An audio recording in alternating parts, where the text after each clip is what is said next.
everyone. Hello. Hello.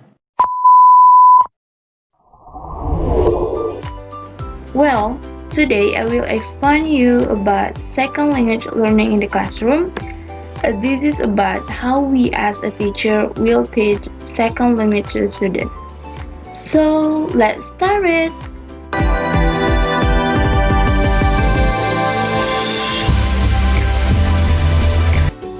Well, there are six proposal softwares that can be used in second language learning in the classroom. One of them is Let's Talk, and will be our topic today.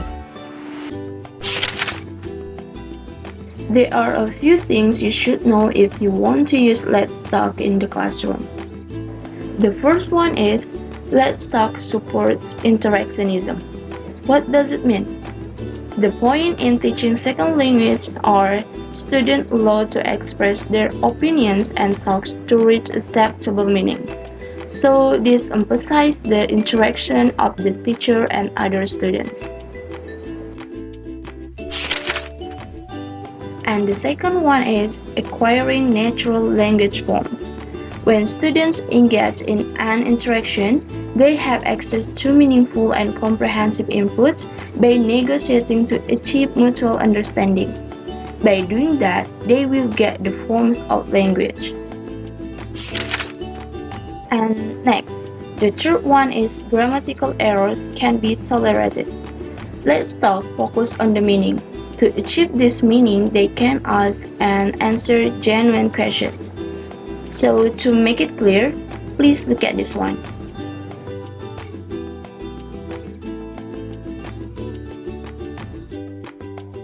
As you can see on the example, the teacher doesn't concern in the grammar used by students, but the teacher focuses on the meaning conveyed. To achieve this meaning, the teacher used intonation to ask for clarification. Also, by doing this clarification, students can obtain a form of language naturally. And the last thing that you should know about Let's Talk is working in pairs is very important. Because it emphasizes interaction, it will involve several students. This is done to achieve a meaning that is accepted by all the members. Well, I have explained a few things about Let's Talk, and now I will explain you a few studies of this proposal. The first study conducted by Michael Long and Patricia Porter. It calls Learners Talking to Learners. And they conclude their study that even learners' language cannot be pure grammatically correct, they can offer each other genuine communicative practice. As what I've explained before, the most important thing is they interact and reach the meaning. The second study conducted by Giorgio and Doris McDonald. It calls Student Language and Proficiency Level. The conclusion of their study is to place students with high abilities in less dominant roles. You know, in the classroom, there are students with high abilities, let's call S1, and students with low abilities, let's call S2. When putting together in a pair, S1 assumes that S2 doesn't contribute to completing the assignment. Indirectly, it makes S2 will be passive and talk less. So, based on this study, Fuel and McDonald suggest that teachers sometimes have to place high-ability students in less dominant roles in pair activities with low-ability students. And the third study conducted by Naomi Storr.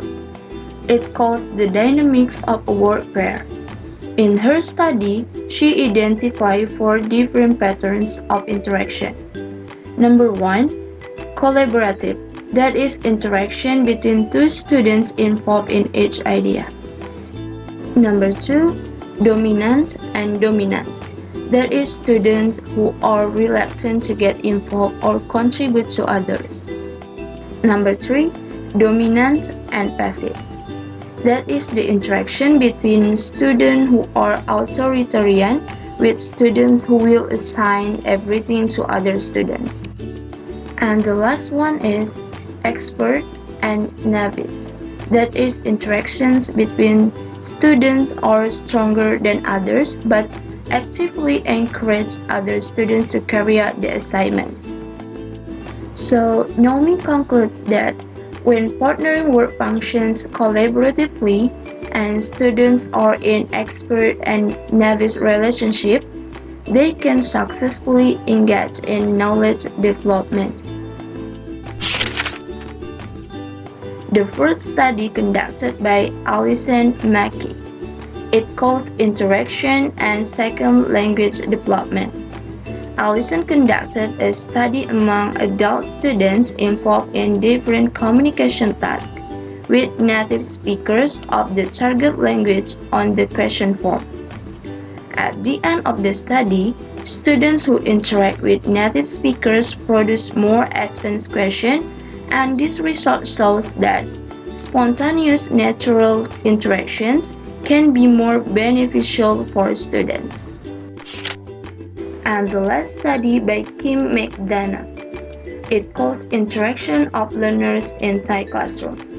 He investigated the use of pair and small group activities in English as a foreign language classes in 2004. In this study, students engaged in interaction about environmental problems by using conditional types, and they use interactional features such as explicit correction, and this improved their accuracy.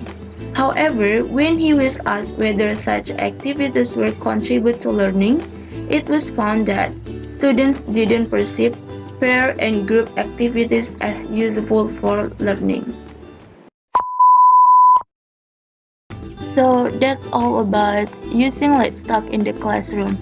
I hope this can be useful and can help you. Well, thank you for watching this video and see you in my next video lesson. Bye!